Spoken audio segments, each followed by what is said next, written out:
Remember that we can get all the prime numbers out of a list like this MyList using cases and a pattern.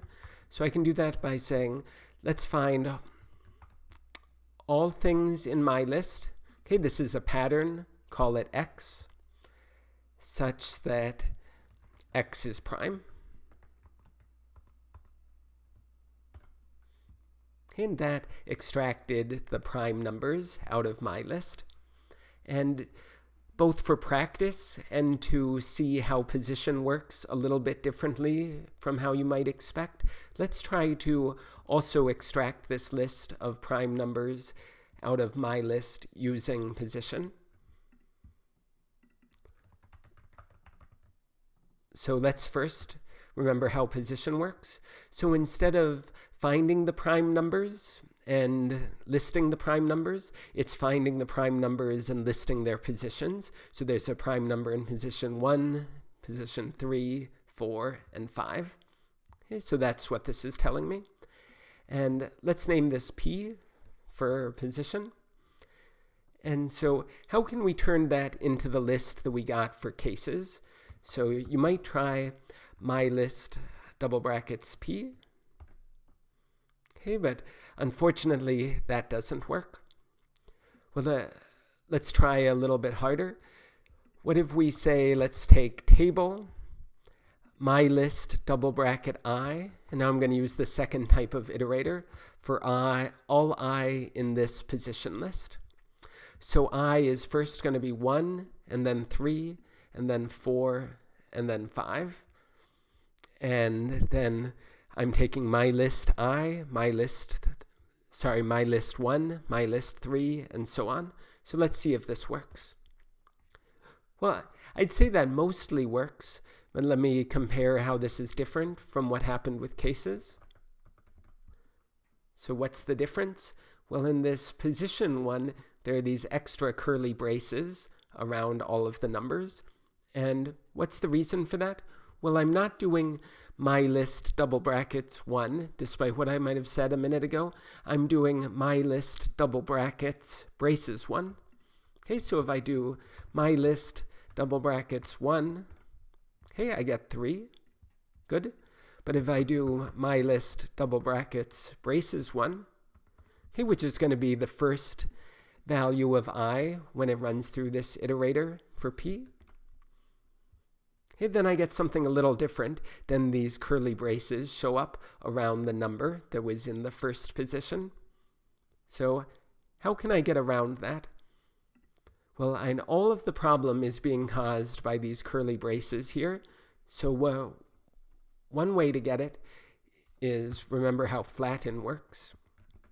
Okay, that turns a list of lists. Okay, this is secretly a length 4 list of lists, with each list having length 1. Here's the first inside list, here's the second inside list, and so on. Okay, so here is one way to get rid of those extra inside braces, is get rid of them in the position list, and then go through each element in my list, or apply my list, extract that numbered element from my list for each of 1, 3, 4, and 5. Okay, another way I could do it is I could say MyList double brackets flatten P. Okay, so there is a way to get the same response without using table and without, I guess I did use patterns because I used patterns up here to define P.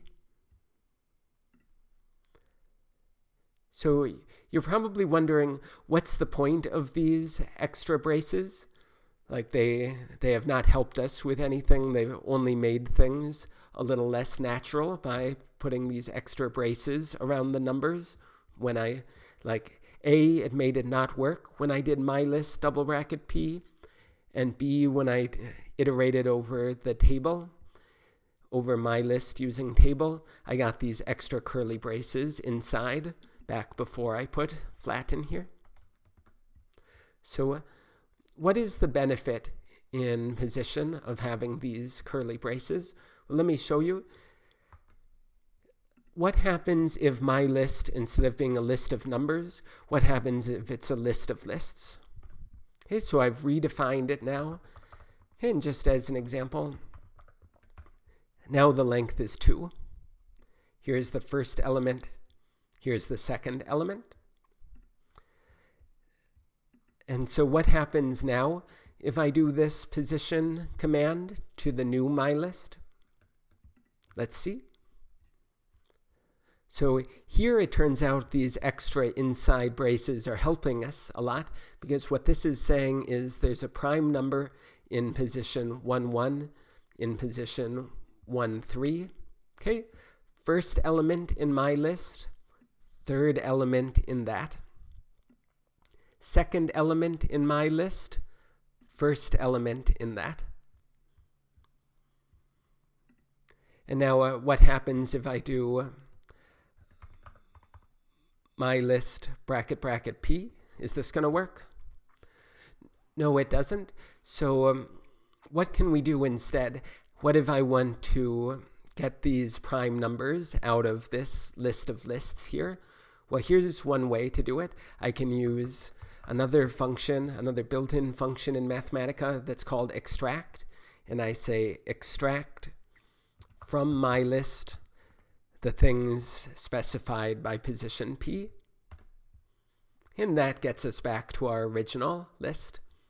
And that works fine also in the original context, back before we had a list of lists.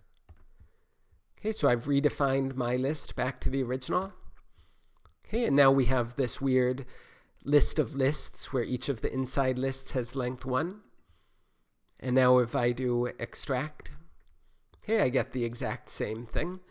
So if for some reason you don't want to use cases and instead you want to use position, then extract is some way to extract the elements in those positions out of your original list.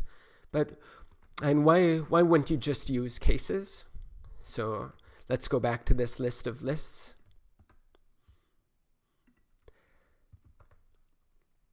And what happens if I try to do cases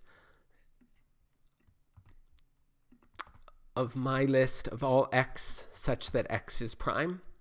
Okay, now nothing shows up. And what's the problem?